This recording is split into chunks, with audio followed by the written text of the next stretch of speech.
What is up? Welcome to another edition of SacTown Movie Buffs. Once again, I'm Kier, and this is Jason. And today we are back with a new film that is actually streaming, and I think only streaming. Is it in I think theaters? so. I don't believe so. I haven't seen it in theaters, but the film is called No Sudden Move, which has an all-star cast, and I say we get right into it. So I'll go ahead and bring that slide in here. So it's on HBO Max. I haven't seen it in theaters. If it is in theaters, I didn't see it. I just ended up watching it on HBO Max. But it's got an. I don't believe it is. Yeah. Okay. Then maybe it is. Then maybe it's just streaming. But it's got Don Cheadle, Benicio del Toro. It's got everybody and their grandma. David Harbour. It's got a. Ray Liotta. I mean, it's got an all-star cast. So it's a bunch of people in there. But so it's set in the 70s, 50s. late 60s, huh? 50s, 1954. Yep. Oh yeah, it's set in the 1950s, and it is basically kind of a heist movie. And it's kind of hard to describe without going into too much detail because there's a lot of different like twists and turns that go with it. But the general gist is basically there is a job that needs to be had. And basically it's a job that they need some people to do. And so it also stars Brendan Fraser, who is the one that's actually soliciting people for the job. And I don't know what happened to Brendan Fraser over the years, but he's not the Brendan Fraser from The Mummy. Let's put it that way. He's definitely gained a lot of weight, and I don't know if there's something else going on, or if that was part of the movie or what. But he looks like he's been living good. Any event, he basically is looking to put together a team for a job, which consists of people that don't know each other really, from different parts of the town. And keep in mind, this is, I guess, the 1950s. So Don Cheadle, who's kind of a street hustler, maybe just got out of the prison not too long ago. Benicio del Toro, who is a little bit, he's on the other side of town more with like the Italians and like Italian mobsters and things of that nature. And then it's got Kieran Culkin as well. And they all are basically kind of hired by this guy named Frank, who basically knows them, all three of them, and basically hire him to kind of like do this job, where they're basically supposed to go get like a document from like another person, and they basically have to go to somebody's house with his family and basically kidnap the family, the wife and the kids, while they force the husband to basically go get like this document that they need. And that's pretty much all I'm going to say, because it's kind of a heist movie and it's got just a lot of twists and turns to it. So it's a heist film. It's got some action to it, but it's just got a lot of like double crossing and twists and turns, and it's the kind of film where you never quite know what's going to happen next, and everything's really, really just unexpected. So because you like literally, I mean, there are so many twists and turns in this movie that, especially towards like the last 30 minutes or so, where you don't know who's gonna make it, who's not gonna make it. You don't know what's gonna happen. You don't know what anybody's motive, and a lot of times, and for most of the film, you're kind of left in the dark, really trying to figure out exactly what it all is going on. Who's pulling the strings, who can you trust, who can't you trust, who knows what. And that's kind of where it basically boils down to. And that's pretty much really all I'm going to say. Is it's a heist movie with a lot of big star cast, a lot of different twists and turns. But, and then, basically, in a nutshell, I liked it. So, as you know, it's like I said, it's just kind of one of those films that's really hard to really get into and describe without giving too much away about the movie. Because, like I said, there's a lot of twists and turns, which is also kind of its fault as well. I love a movie that has like a really good twist, but this movie has so many twists and turns that it gets a little confusing at some point. You know what I mean? Or even towards the end, I was still kind of scratching my head, like what exactly happened here? You know what I mean? Because there's just so many different backstabbings and double crossings and new characters being introduced that are also part of the twists and turns and things of that nature. There's even cameo from somebody who I don't think was listed in the billing, that shows up as part of like one of the twists and turns. So it's a Steven Soderbergh movie, and he churns these films out like, I know he's one of your favorite directors, and I like him a lot, but I don't love everything that he does. I did like this film.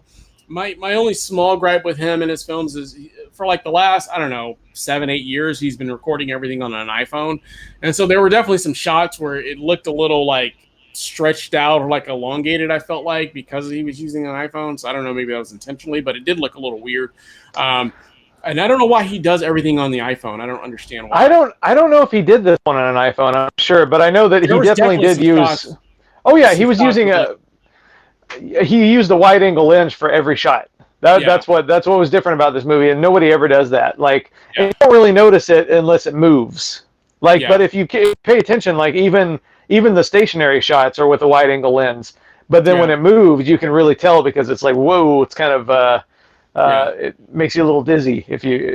But so there was a few scenes where I was like, ooh, you know, there's like some scenes where it was kind of like, I don't know, a little off-putting for me a little bit.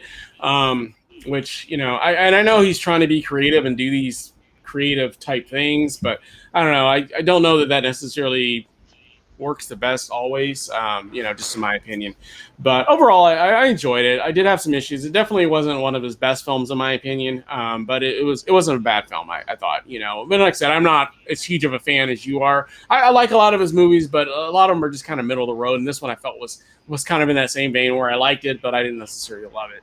But you know, he does turn out like, I don't know, 3 or 4 films a year, I feel like, these days. So you know, I guess if you do enough, you know, there's going to be some that are better than others, basically. But overall, I thought it was decent. I enjoyed it. What was your take?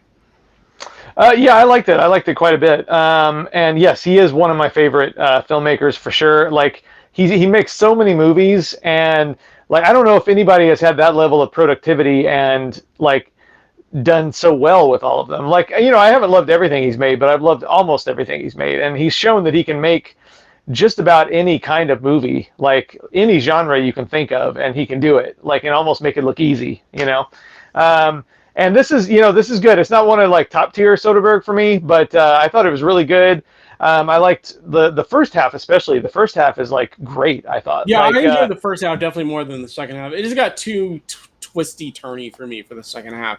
It was just too much, you know what I mean, for me. You know, it just got a little confusing, and you know, and I thought I knew which way the story was going, but then they kept adding more characters and more twists, and it just got more and more confusing as the film went on. So yeah, I thought like the first half was almost perfect. Like, it's really tense, it's really unpredictable, it's really well acted, and I think my favorite part of the movie is like the interaction with the family, you know what I mean? And they kind of drop out a little bit in the second half, and that was one of the issues, I think. But also, I just think it just seems to lose a little bit of juice in the second half. It just kind of like, it's so many twists, and it just kind of, it starts to feel a little bit long eventually, and I don't know, it just kind of loses a little bit of the energy from the first half, but it's still really good, and I still really liked it, even despite those things, you know, because yeah, it was good. I liked it.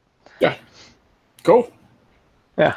Anything else you want to add about that? Because, like I said, I really don't want to go too much into details on the you know, the subtle nuances of the film, because it's just, like I said, it's so twisty turny, and anything that I would say would give away parts of the film. So, but yeah, definitely. Cool. Yeah. Well, yeah, like I said, I liked it. I went ahead, I gave it a 3 out of 5. So I enjoyed it. So I'm just going to give it a smile. No teeth. So yeah, I thought it was good, not great. But I definitely did enjoy it. Your overall take and grade and face you would give it. I'm sorry. Yeah, I kind of went back and forth between a 3.5 out of 5 and a 4. But I eventually did give it a 4 out of 5, because the more I thought on it, and you know, I would definitely give it a hearty recommendation for that first half, especially, and the rest of it. I have a feeling if I watch it again, I don't know if I will anytime soon, but if I do watch again, I have a feeling that the second half would make more sense and be more satisfying second time, when you kind of understand what's happening. You know, maybe a little bit more anyway.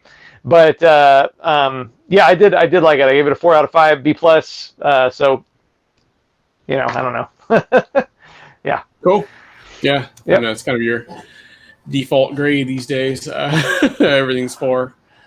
Yeah, everything's 3 out of 5 for you lately, it seems like. You know, hey, you know, I just, you know, I just like it, or I don't. So. But cool. Well, let us know down in the comments. Have you seen No Sudden Move? Did you like it? Did you not like it?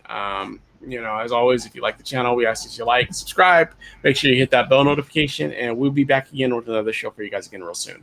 We thank you for watching and hope you have a great day. Bye. Bye.